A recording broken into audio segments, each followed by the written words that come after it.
ফালতু গল্প করার জন্য আমরা এত দূর থেকে রংপুর থেকে 110 কিলোমিটার সকালে জার্নি করে আসি। আমরা এমন কথা বলতেছি না, তার নিজের স্বাস্থ্য কিভাবে সুরক্ষিত রাখা যাবে সেটি জানতে হবে। ওকে আমি একটু বলে দিলাম 16 বছর হয়ে গেছে, যদি তার মেনস্ট্রুয়েশন না হয় তাহলে আমার মেয়েকে ডাক্তার কাছে। আর 16 বছরের একটা মেয়ের যখন মেনস্ট্রুয়েশন হয় না, বুঝতে হবে সে সিক, সে হেলদি নাই, সে সুস্থ নাই।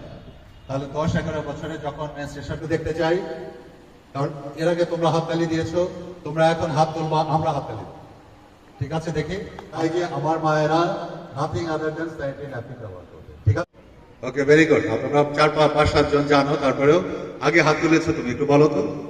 একজন সুস্থ স্ত্রী, মনে থাকবে, একজন সুস্থ স্ত্রী। তাহলে আমরা we want to make a good wife, we want to make a healthy wife.